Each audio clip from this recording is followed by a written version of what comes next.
I was hauling chunks of concrete off what used to be a field hospital in Hatay, Turkey, when my phone buzzed in my chest pocket. Normally, I wouldn't have checked. Every second counted when there were still voices crying out from under the wreckage. But we'd just heard a faint sound, maybe a moan, maybe wind, coming from deep inside the debris. Our team lead ordered everyone to step back while the heavy lift crew moved in with hydraulic spreaders. So I sat down for a moment, wiped the sweat off my face with a dirty sleeve, and pulled out my phone. One new email. From Samantha. Subject line, "Let's end this like adults." I felt a chill crawl up my spine, like the wind had cut right through my rescue vest. I opened the message. Logan. I filed for divorce. The papers are attached. I've moved out and started a new chapter with Ethan. Please don't make this harder than it needs to be. Sam. There was a PDF attachment. Just like that. 13 years of marriage, gone in 3 sentences, and a file name that read, divorce_final.pdf. I read it twice. Then I turned off the screen, stood up, and walked over to the side of the clearing where no one could see my face. I didn't say a word. Later that night, after we pulled a teenage girl alive from under the hospital's collapsed stairwell, I sat on my cot in the crowded relief camp, staring at the ceiling fan spinning above. I opened my laptop, typed one word in reply. Understood. That was it. No argument. No pleas. No emotion. My bunkmate, Diego, looked up from across the room. You good, Briggs? Yeah, I said. Just, some stuff back home. He nodded. Didn't press. Guys like us, military, ex-military, disaster responders, we know when to leave each other alone. The truth is, I wasn't shocked. Not really. Things had been off for a while. Little things, at first. Sam stopped calling during my deployments. Stopped asking about the people I helped or the stories I brought home. She picked up more shifts at the local vet clinic. Got a new trainer at the gym. Started going out with coworkers I never met. Her laugh changed. Her perfume changed. Her password changed. I'm not the jealous type. Never have been. But I wasn't blind. So I did what I was trained to do, I prepared. Quietly. Methodically. 2 months before I deployed to Turkey, I moved my important documents, birth certificate, house deed, VA loan under my name only, pension records, into a private safety deposit box. I took my dad's service medals and my grandfather's wristwatch out of the house and stored them separately. I opened a new checking account under my name at a bank across town. Didn't divert all my pay, just enough to have a lifeline if something ever went sideways. I didn't want to believe I'd need it. But something in my gut told me. She was already gone. The night I left for deployment. Sam hugged me at the airport like I was a friend she hadn't seen in a while, not the man she used to cry over when I left for Afghanistan. She said, "Be safe, okay?" Dry eyes. Distant voice. I nodded and got on the plane. Now, as I sat in a camp surrounded by collapsed buildings and grieving families, my own life felt like a collapsed building. Except mine didn't get hit by an earthquake. It got hit by betrayal. And what she didn't know was that I'd already secured everything that mattered. And what she didn't understand was that I don't start fights, but I finish them. I've never been the type to yell or chase someone down demanding answers. It's not how I was raised. And it's not how I was trained. You learn fast in the Marines, panic gets you killed, emotion clouds judgment, and silence is often your sharpest weapon. So I stayed quiet. I kept pulling bodies from rubble, kept organizing supply drops, kept doing my job like nothing had happened, because that's what professionals do. But something in me had shifted. Something deep. Not sadness. Not rage. Clarity. Every break I got, I used it to think like I was planning a mission. Because in a way, I was. My first objective? Information. After a late-night shift, I pulled out my laptop and logged into our home security system. Sam probably forgot, or didn't know, I could still access the feeds remotely.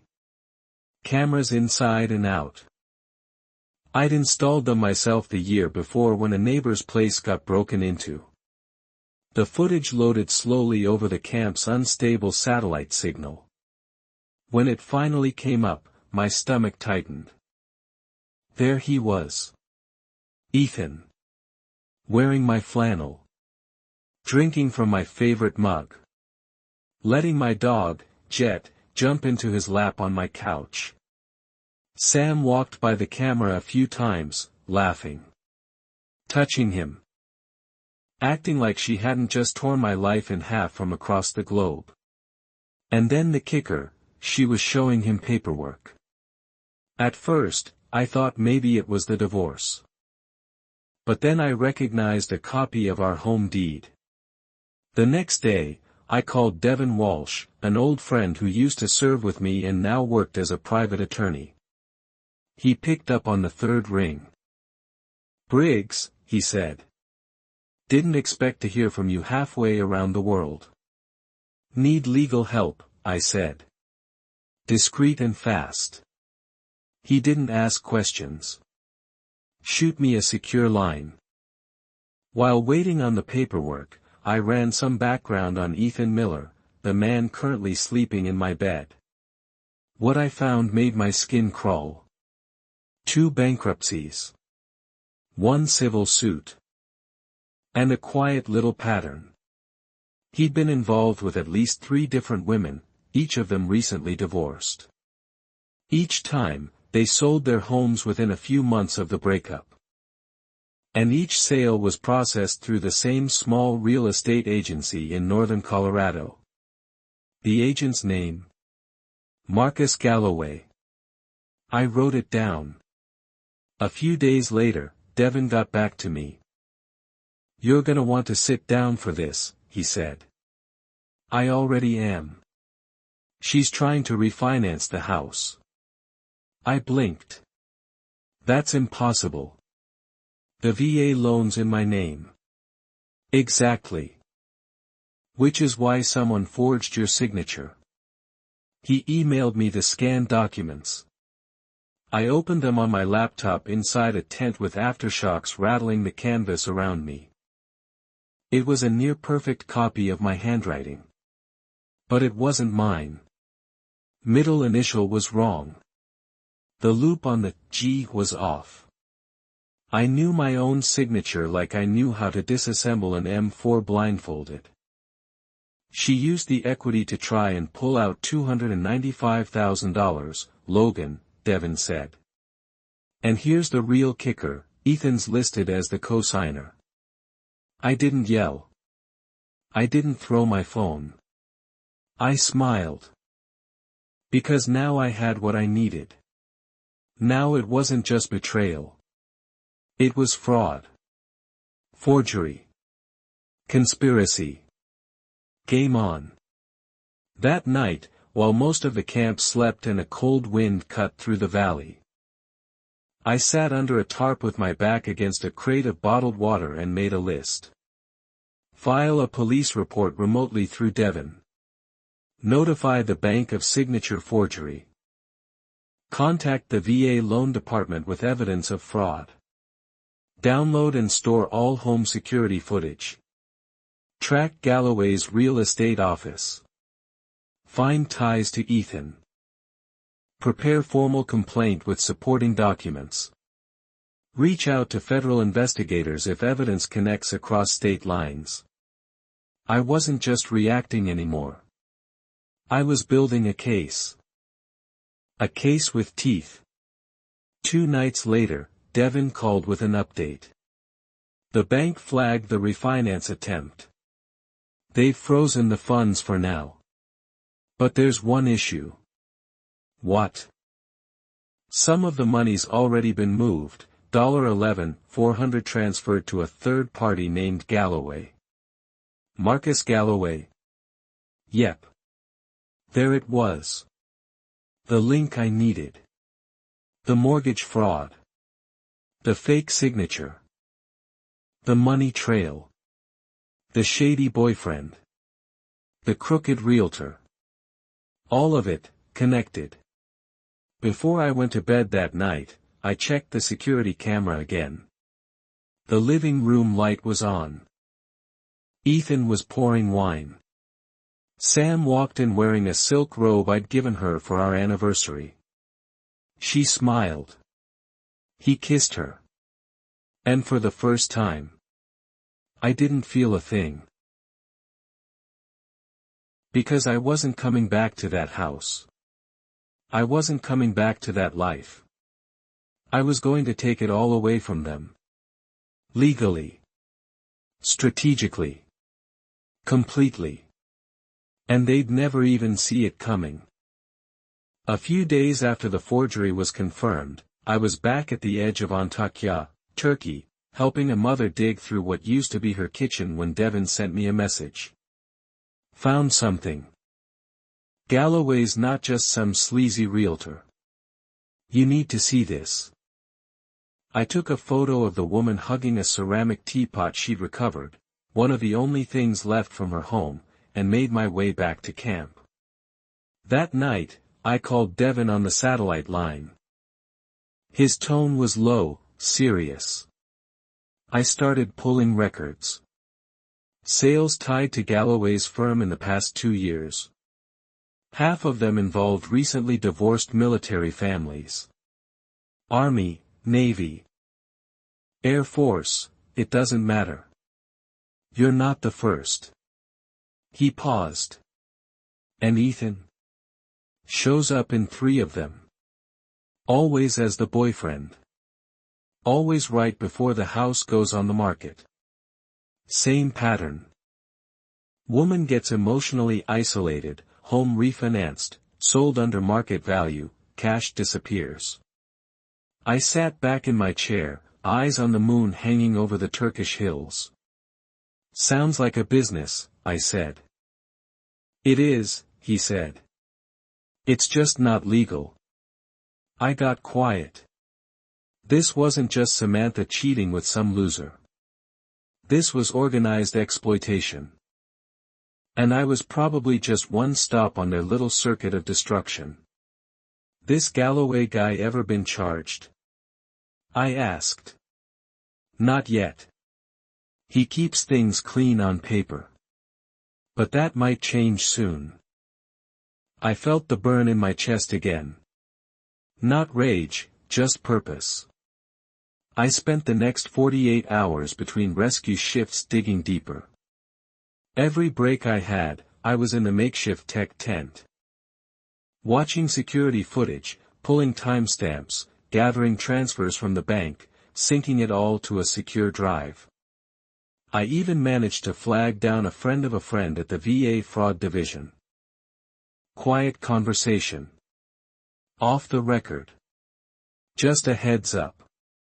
If you've got a trail, we'll take a look, he said. VA loan fraud is federal. So is mail fraud. So is wire transfer fraud. If this is bigger than you, we'll make it official. Back in Colorado, Samantha didn't know I'd frozen the house title. She didn't know I'd submitted a challenge to the refinance under forgery. She didn't know I was watching her boyfriend stroll through my hallway like he owned it. But she was about to find out. Because I got a notification the next morning. Motion to list property, Galloway Realty. They were trying to put my house on the market. Without me. Without legal clearance. I texted Devin. They're listing it. What now? He replied. Now, we let them walk into the trap. 2 days later, I was on a group video call with Devin, a local detective from Arapahoe County, and a contact from the FBI's Real Estate Fraud Division. The case was now officially open. Why? Because Ethan and Galloway had done this before. And not just in Colorado. Texas. Arizona. Nevada. Georgia. All tied together with the same signs. Forged documents, pressured sales, women connected to deployed or absent men, homes stripped and sold. And now, with the footage from my security system showing Ethan giving a walkthrough to Galloway inside my home, we had them on something big. Wire fraud. Real estate fraud. Conspiracy. Maybe even RICO. If it went deep enough. Later that night, I got a text. From Samantha. Who have you been talking to at the bank? Ethan said someone's asking questions. What is this? I stared at the screen. After a full minute, I typed back. Who is Marcus Galloway? No reply. Then. Logan, it's not what you think. I laughed. Out loud. The people around me thought I was losing it. But the truth is, I'd never felt more grounded in my life. The next day, Samantha called. I let it go to voicemail. Her voice was cracking. Please. I didn't mean for it to go like this. We can talk. Don't make this ugly. You did that all by yourself, Sam. A few hours later, I got an alert from the cameras at home. Galloway and Ethan again. This time with a photographer. Measuring rooms. Pointing at light fixtures. Ethan pretending to care about staging like he was some HGTV clown. I recorded the audio. Galloway, I've got a buyer lined up. Cash. We'll list at 490, close at 455. You'll get your cut. Just need her to stay quiet. Ethan, don't worry. She's too wrapped up in herself to notice anything. And Logan? He's halfway across the planet. He laughed. Galloway. Military guys never see it coming. They're always loyal to a fault. Makes them easy targets. I hit forward and sent the clip to Agent Rowe at the FBI. Subject line. They just confessed. Here's the file. Within 24 hours, everything was moving fast. Court injunctions. Emergency holds. Financial reviews. And a warrant. But the best part? They didn't even know yet. They were still walking around my house, thinking they'd won. Thinking I was powerless because I was halfway across the world. They had no idea. The house. The agent. The pattern. It was all unraveling. And this time, I wasn't the victim. I was the fuse. 3 days after I sent the audio clip to Agent Rowe, I got an encrypted message through Proton Mail. We're moving forward. Stay silent. And stay online. That's all it said. I didn't need details. I knew exactly what was about to happen. And I wasn't going to miss a second of it. Back in Hatay, Turkey. We were finally winding down. The international crews were pulling out. Aftershocks had mostly subsided, and the remaining survivors had been relocated to inland shelters. My work here was nearly done. But my real mission, the one that mattered most, was just beginning. That morning, I packed up my gear and requested early leave from my agency. The field director raised an eyebrow but approved it without question. "You've earned it," he said. "Whatever's waiting for you back home. I hope it ends better than what we've seen here." I nodded. Me too. I didn't go straight back to Colorado. Instead, I checked into a small motel in Denver under a different name. I turned off my main phone and used a burner I'd prepped in Turkey. My location was clean. Untraceable. The game was in motion now, and I wanted front row seats. The next morning, I woke up to a soft ping on my laptop. Motion detected, front driveway cam. Time, 9:12 a.m. I opened the feed. There they were. Ethan and Galloway, standing at the end of my driveway, dressed like they were auditioning for a reality show about flipping houses. Galloway was on the phone. Ethan was fixing his hair in the side mirror of my truck. My truck, which I now knew was being driven on a suspended license, and was still legally registered in my name. I clicked into the audio stream. Galloway was laughing. "We'll have this place closed by Friday.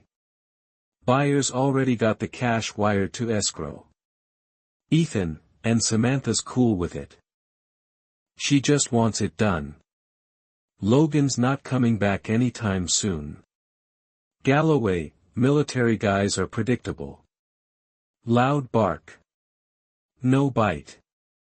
They walked inside. The cameras kept rolling. I hit record. 10 minutes later, Samantha's car pulled up. She got out fast, sunglasses on, hair pulled back.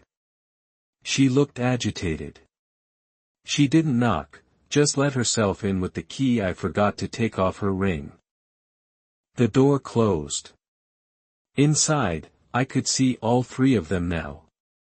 Galloway pulling up a listing on his iPad. Samantha pacing. Ethan leaning against the kitchen counter, the counter I installed with my bare hands. I tapped open my secure app and forwarded the feed directly to Agent Rowe's team. Subject line. Live feed. Active conspiracy in progress. I didn't have to wait long. At 9:38 a.m., I watched 3 unmarked SUVs roll up to the curb. FBI jackets. Flashlight taps on the front door. The camera caught the exact moment when Ethan opened the door, trying to look confused. Rowe stepped in, badge out.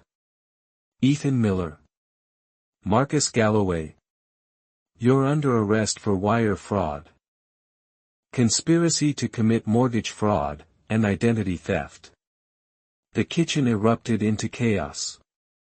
Samantha backed away. Ethan tried to talk. Galloway went pale and said, "This is a mistake." It wasn't. 2 agents moved in. Handcuffs clicked shut. I sat back in my motel chair, arms crossed, watching it all like a front row seat at a private screening. No gunfire. No yelling. Just justice. My phone buzzed. Rowe calling. "Logan," she said. "It's done. I saw. We'll need your formal deposition within the next 48 hours. I'll be there." She hesitated, then added, "Samantha's outside. She wasn't arrested. She's claiming she didn't know anything." "Of course she is. She's visibly upset, Roe added. Crying. Asking for you. I looked at the paused screen of Samantha standing on our front lawn, hands over her mouth, mascara smudged, watching as Ethan and Galloway were loaded into separate cars. I didn't feel satisfaction. I felt nothing. Just a quiet knowing. I warned you. You ignored it. That night, Devin and I sat at a roadside diner just outside Denver. He slid a folder across the table. Everything you need for restitution. With your case as lead, we've confirmed at least 5 other families defrauded by this exact pattern. I opened the folder. Photos. Names. Escrow reports. Timelines. And Samantha? I asked. She's on thin ice. But if she cooperates, we can offer a deal, no prison time in exchange for full restitution, asset forfeiture. And a sworn affidavit admitting the forgery. Do it, I said. You sure? I nodded. She gets to walk away, but I get back everything they stole, and more. He leaned back. You really don't want revenge? I sipped my coffee. This is revenge. Just the kind that leaves no fingerprints. Later that night, my burner phone lit up again. Message from Samantha. Logan, please. I didn't know they were scamming you. I thought you left me. Ethan said you had another account. That you'd already moved on. That you didn't care. I never meant for this to happen. I just didn't want to be alone. I stared at her words for a long time. Then typed back. You didn't lose me. Sam. You gave me away. Then I blocked her number. The official paperwork came through a week later. Samantha waived all claims to the house, to my pension, to any spousal support.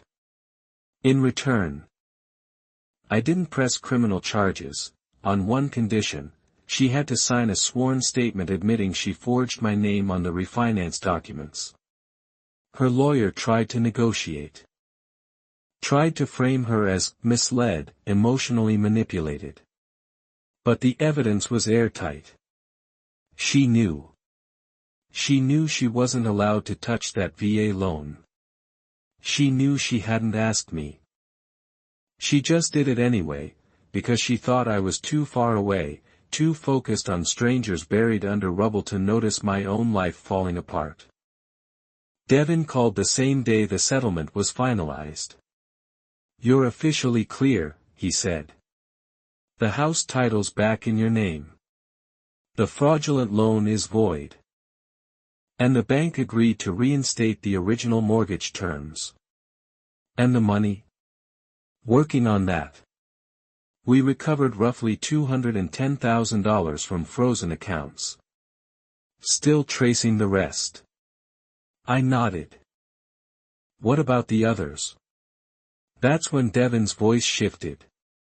Logan, there are more than we thought. With Galloway and Ethan both in custody, and the FBI combing through digital records. The operation cracked open like a rotten egg. So far, 11 families had come forward. Same MO. Partner deployed or absent. Home refinanced under false pretenses. Real estate flipped at undermarket price. Buyer connected to Galloway's firm. Money disappeared into layered shell accounts. Home victims were too ashamed to report it. Others didn't even know they'd been scammed until their homes were halfway sold. And in every case, no one fought back. Until now. Agent Rowe asked if I'd be willing to give a public statement. Something the FBI could use to encourage other military personnel and first responders to come forward. I hesitated. I'm not a speech kind of guy. Never liked the spotlight. Never cared for sympathy. But this wasn't just about me anymore. So I said yes. They flew me out to Washington, D.C.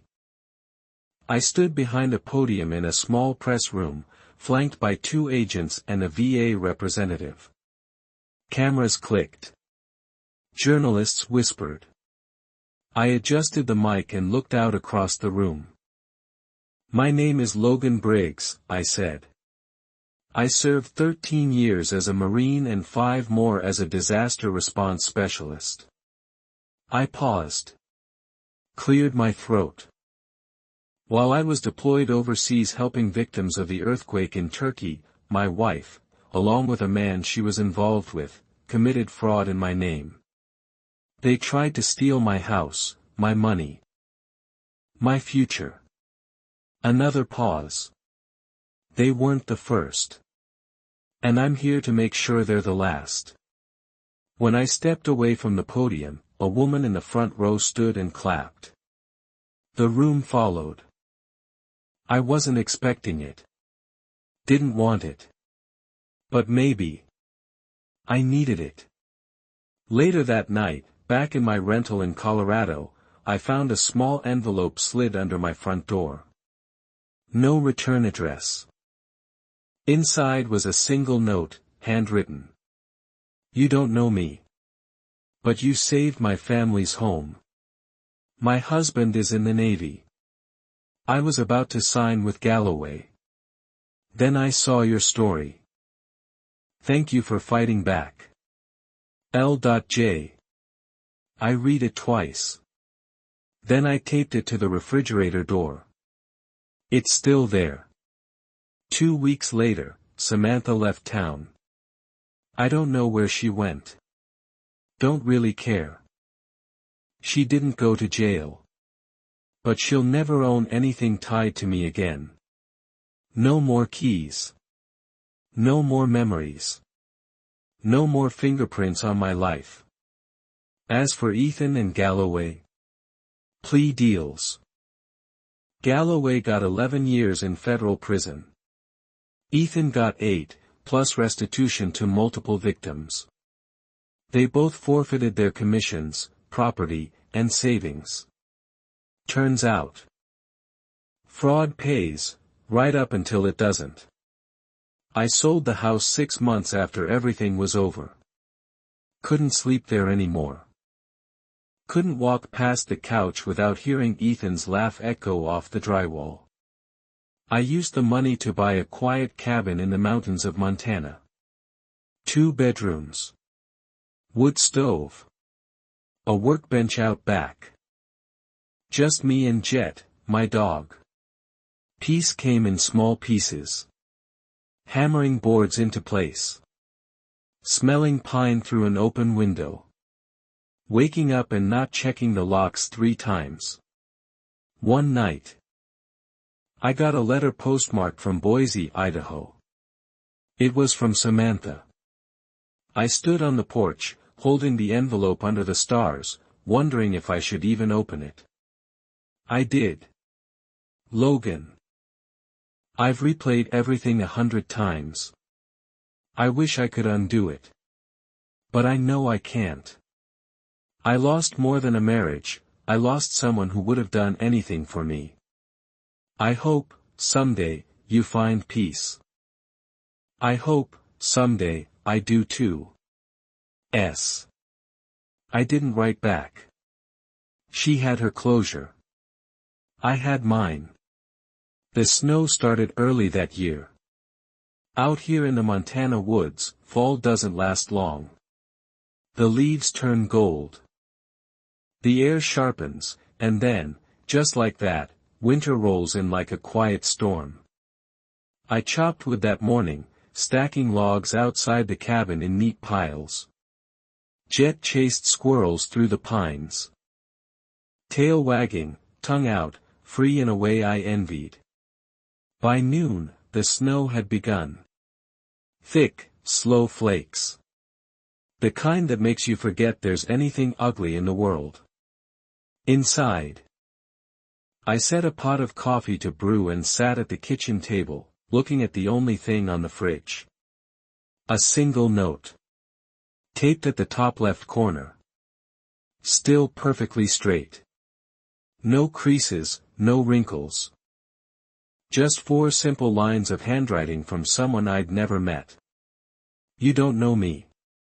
But you saved my family's home. My husband is in the Navy. I was about to sign with Galloway. Then I saw your story. Thank you for fighting back. L.J. It's been over a year now, and I still read that letter every morning. It reminds me that what I did meant something. That even in all the wreckage, emotional, financial, personal, something good stood back up. The media never followed up. There was a blip of coverage after the sentencing. A few military watchdog groups picked up the story. Then it faded, like everything eventually does. Which was fine by me. I didn't want attention. I wanted peace. And for the first time in years, I had it. I do small carpentry work now. Fixing fences, building shelves, replacing cabin siding. The folks around here keep to themselves, but they're good people. They respect hard work and don't ask too many questions. Some days I get a job offer from out of town. I drive my old truck out with Jet in the passenger seat, we spend a few nights on the road. Get the work done, and come home to the silence. I never expected to like the quiet so much. But I do. Because now. It's the kind of quiet I chose. Not the kind someone forced on me. Samantha reached out once more. A card this time. Christmas. It was handwritten. No return address. No photo. Just a note that said, I'm sorry. I hope you're happy. I hope you're okay. I didn't respond. She said she hoped I was okay. And I was. I am. Every now and then I get an email from someone the FBI connected to the case. A spouse, a brother, a friend of a victim. They all say the same thing, in different words.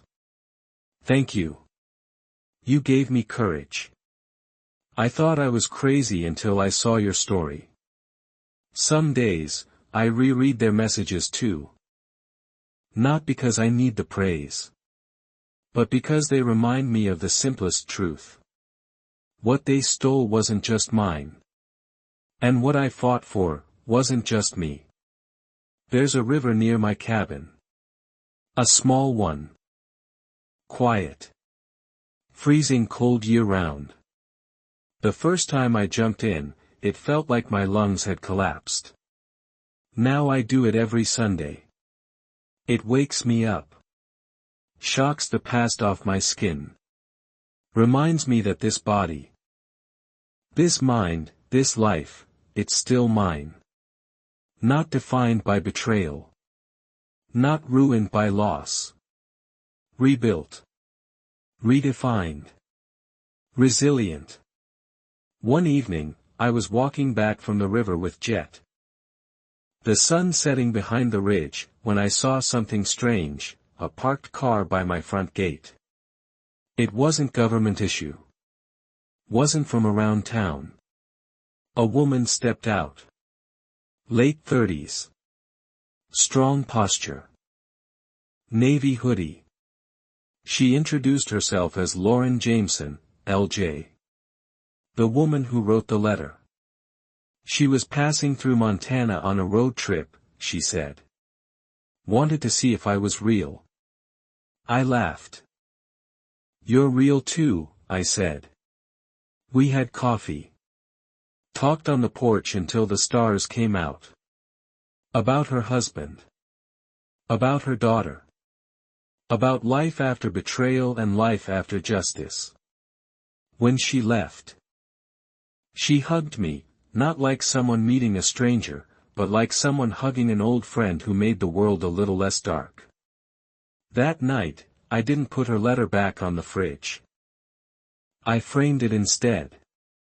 It now hangs above my workbench, right next to my dad's medals. Looking back, I don't think I ever wanted revenge. I just wanted clarity. I wanted to know I wasn't crazy. That the things I suspected were real. That my trust hadn't just vanished into the wind for nothing. And when I got that, I didn't scream. I didn't destroy. I rebuilt. Not just a house. Not just a case. A future. There's a saying I heard once in the Corps. The fight doesn't end when your enemy's down. It ends when you get back up. And here I am, on a mountain ridge. With a loyal dog, a clear mind, and a river that cuts through stone like time itself. I didn't just get back up. I built something no one can take away. Something that's mine.